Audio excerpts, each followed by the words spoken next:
I was lying on a sun-drenched beach, the rhythmic sound of the waves finally numbing the exhaustion of a year spent managing my legacy bookstore in Boston.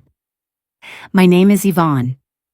I'm 32, and for the first time in forever, my phone was supposed to be silent, but then it vibrated so violently against the wooden side table that it kicked up sand. It wasn't a work notification, it was an emergency bypass alert from my private banker. The soothing sound of the ocean faded into a hollow roar the moment I pressed answer. On the other end was Claire, her voice trembling with a tension that was entirely uncharacteristic of her usual professional poise. "Yvonne," she breathed, "I'm holding a commercial refinance application for your bookstore building, a $300,000 cash-out loan."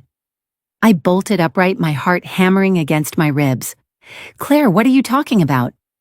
I'm thousands of miles away on vacation. I haven't signed a single loan document." A deadly silence hung in the air before she whispered, "That's the problem. The power of attorney with your signature looks absolutely perfect, but our new biometric authentication system just flagged it. The digital fingerprint and retinal scans attached to the file don't match your baseline data. That is the only reason I'm calling you before the funds are released." My breath hitched. In the U.S., bypassing paper security to reach the biometric verification stage required an intimate knowledge of my personal history. "Who is in the branch?" I hissed through gritted teeth. Claire hesitated. "It's your parents, Yvonne, Richard and Susan. They're here with a broker named Mitchell, claiming you authorized everything due to your declining health." CTA. What would you do if you discovered your own family was stealthily using your signature to borrow a fortune? Hit the subscribe button now to follow how I confront them and scrub these traitors out of my life for good. "Yvonne, listen." Claire continued, her voice growing more urgent as shouting echoed in the background of her office. "We've placed the file on a suspicious activity hold for technical verification, but they are putting immense pressure on the branch manager, claiming you're suffering a mental breakdown and aren't fit to handle your affairs." I gripped the phone until my knuckles turned white, my eyes locking onto the horizon with lethal focus. "Keep that hold exactly where it is, Claire. Do not release a single cent. I'm catching the next flight out. I'm coming back right now." I sprinted toward the airport terminal with sand still clinging to my skin, my mind a chaotic storm triggered by the betrayal of those I was supposed to trust most. By the time I touched down at Logan International Airport and threw myself into a taxi, the humid Boston air felt like lead in my lungs. I didn't go home to change. I headed straight for the glass-walled headquarters of the bank, where the air conditioning was as cold as the realization settled in my chest. Claire Thorne, my private banker, was waiting for me behind a locked office door, her face a mask of professional concern covering deep-seated alarm. On her mahogany desk lay the physical manifestation of my nightmare, a thick manila folder titled Commercial Refinance, 88 Newberry Street. I grabbed the documents before I even sat down. "Tell me everything, Claire," I commanded, my voice devoid of any warmth. She pointed to the primary broker listed on the intake form. "Mitchell Vance," she said. "The name appeared on the submission log an hour after you left for Maine last week." I felt a surge of bile. Mitchell Vance was a predatory commercial broker who had handled my parents' failed investments years ago. He was the kind of man who smelled of expensive cologne and cheap ethics. But the truly jagged pill to swallow was the motive behind the paperwork. Claire slid a secondary audit report across the desk, a deep dive into the financial standing of my father Richard and my mother Susan. It showed a catastrophic collapse of a residential development project in the Berkshires. They were over-leveraged by millions, and my bookstore building was the only debt-free asset left in the family orbit to plunder. They weren't just borrowing money, they were attempting to liquidate my future to bury their past mistakes. "They used Mitchell because he knows the back-end bypasses," Claire whispered, leaning in close. "But Yvonne, there is something even more disturbing. Look at the digital audit trail." She turned her monitor toward me. A highlighted line showed that the request to change my primary contact email and silence the automated fraud alerts had been executed from an internal terminal. This change wasn't made by an outsider. Claire explained, her eyes searching mine. "It was authorized using a senior staff credential from within this very building. Mitchell Vance didn't just guess your password, he has a mole inside this bank." The room felt like it was shrinking. My own parents were using a professional criminal and a corrupt insider to strip me of my legacy, while I was trying to breathe for 5 minutes on a beach. I stood up the chair, screeching against the floor, my resolve hardening into a weapon. Claire checked the digital timestamp on the bottom of the screen, and her expression went grim. Yvonne, we have a massive problem. Despite the biometric flag, the electronic recording system for the county is automated. Since Mitchell filed this as an emergency corporate liquidity request, the lien will be officially recorded against your title by default in exactly 24 hours. If you don't file a formal opposition with the Registry of Deeds before that clock runs out, the mortgage becomes legally binding and the funds will move automatically. Slamming the manila folder shut, I sprinted out of the bank, ignited the engine, and headed straight for the Suffolk County Registry of Deeds before my time ran out.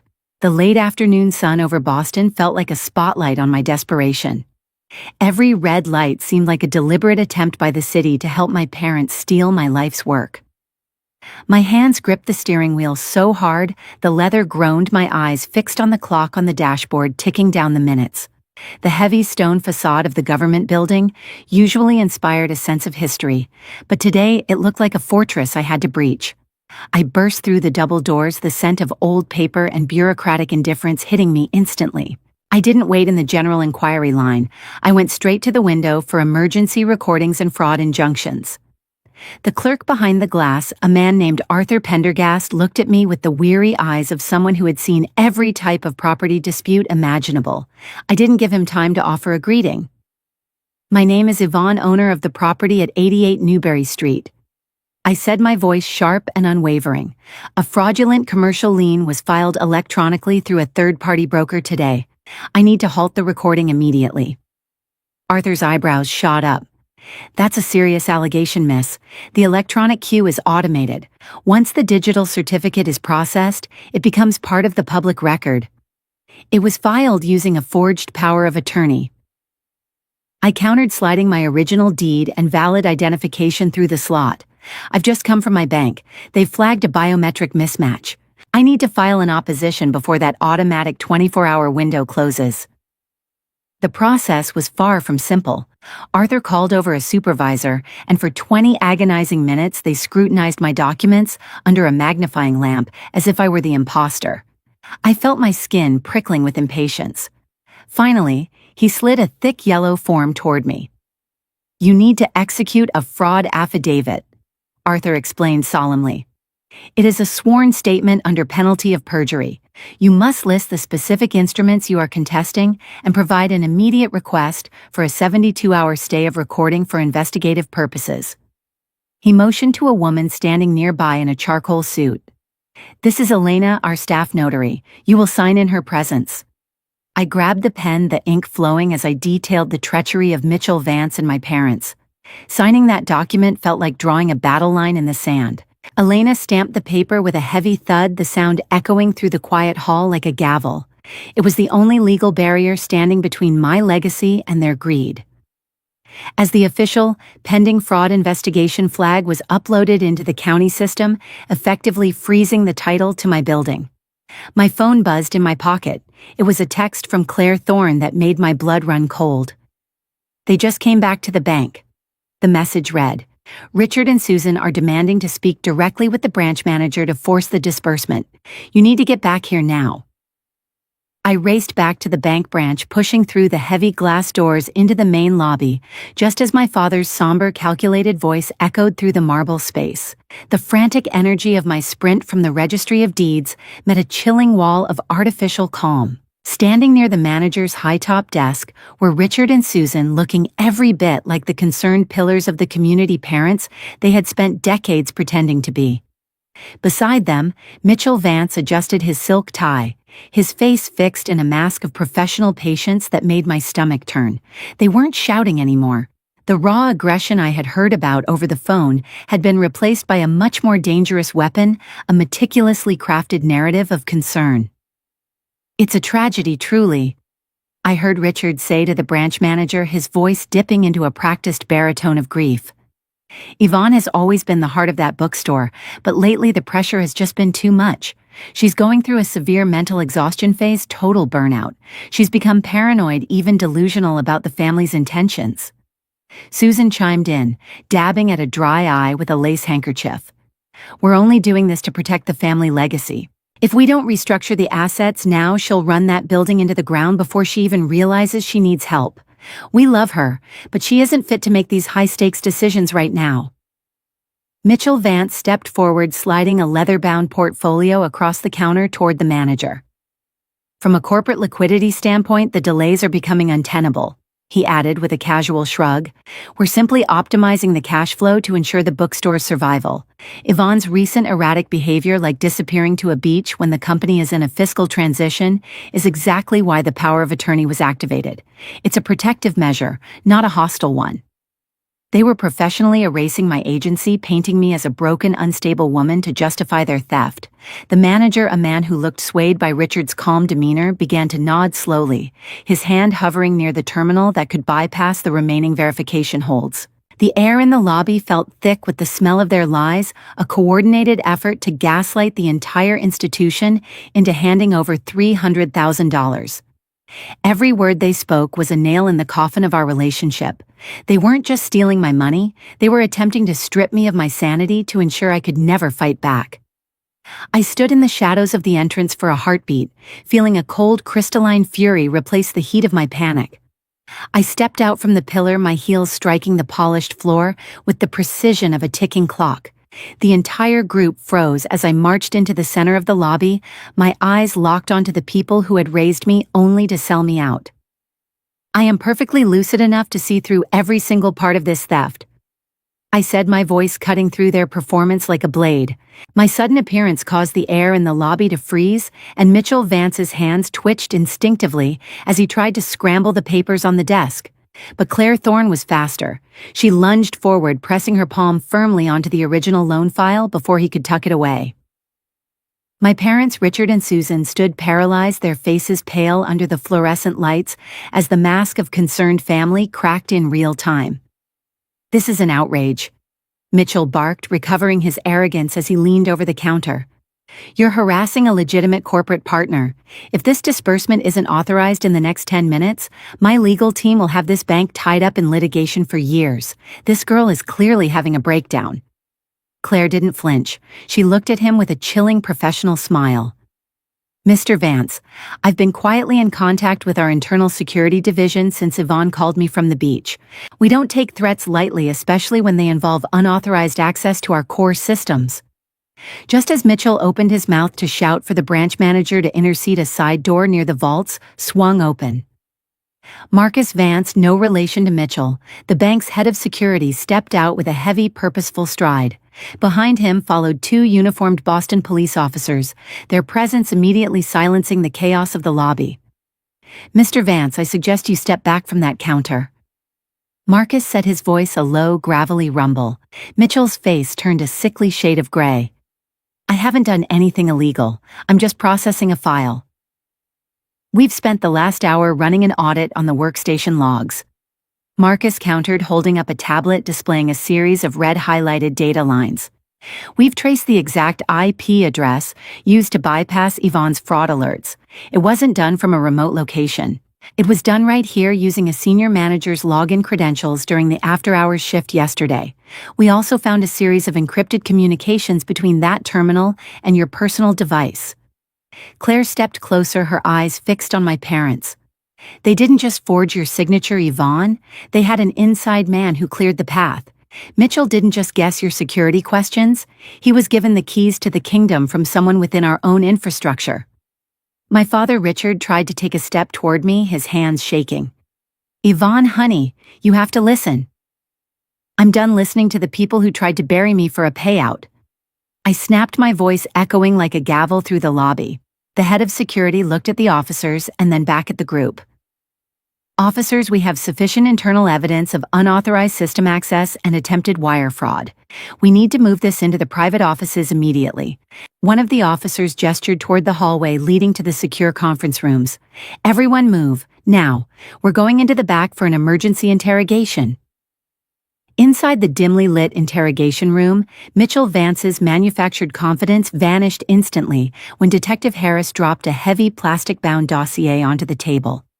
The sharp slap of paper against wood echoed like a gunshot, shattering the suffocating silence. My parents, Richard and Susan, sat huddled in the corner chairs, looking small and withered as the thumb-two fixed them with a gaze that had dismantled 1,000 lies. "This is the end of the road, Mitchell," Harris said, his voice a low, rhythmic growl. "We've just received the intercept logs from the wire transfer department. The $300,000 wasn't designated for bookstore optimization. The routing instructions point directly to a trust account held in the name of Evergreen Acquisitions, LLC, a shell company registered in the Cayman Islands, with Richard listed as the sole managing director." Mitchell's jaw worked silently, his eyes darting toward the door as if he could manifest an escape. But Harris wasn't finished. He slid a second document across the table, a sworn statement from the bank employee who had assisted them, who was currently being booked in another room. "Your inside man just flipped," Harris added coolly. He confirmed that the plan was to tan-mat the funds across offshore accounts within minutes of the disbursement, leaving Yvonne with a bankrupt building and a debt she could never repay. The air left the room. Mitchell let out a ragged breath, his shoulders slumping as a uniformed officer stepped forward.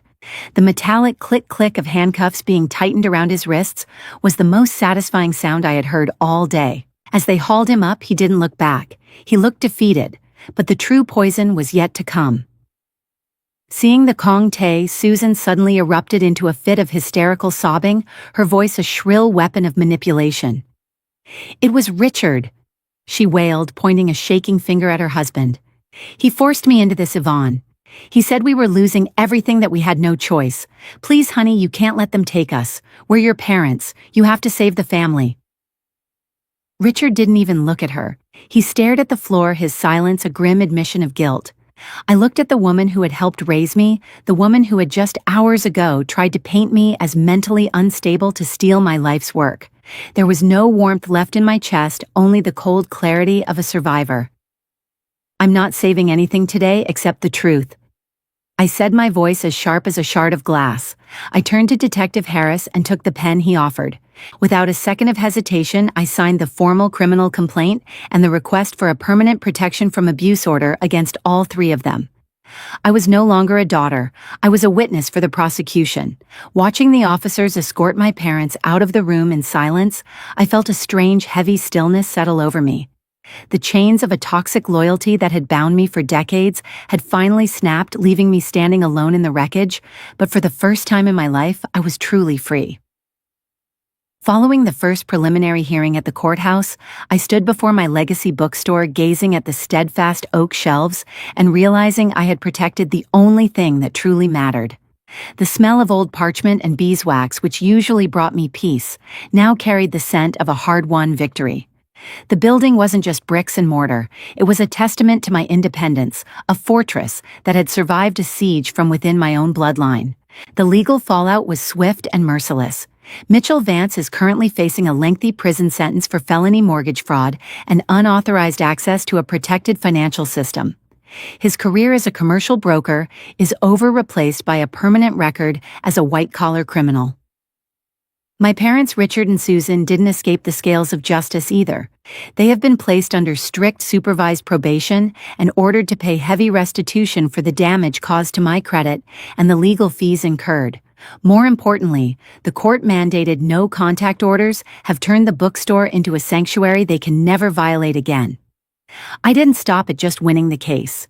To ensure this nightmare could never repeat itself, I hired Atticus Finch, a specialized estate and property lawyer, to overhaul my entire asset protection strategy.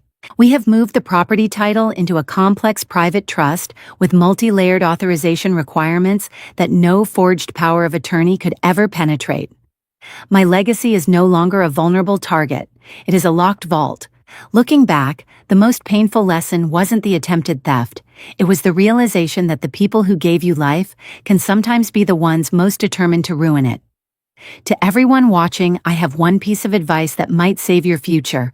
Do not wait until you are betrayed to build your defenses. In this digital age, your greatest weapon is proactivity.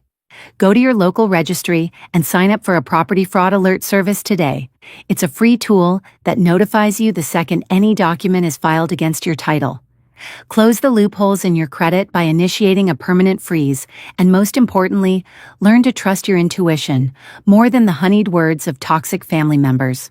Blood might be thicker than water, but it should never be used as a blindfold to hide a knife behind someone's back. My bookstore remains standing not because I begged for mercy, but because I chose the law over sentimentality. Protect your hard work, verify every signature, and never apologize for setting a boundary that keeps predators out, even if those predators call themselves family. Thank you for following my journey of justice.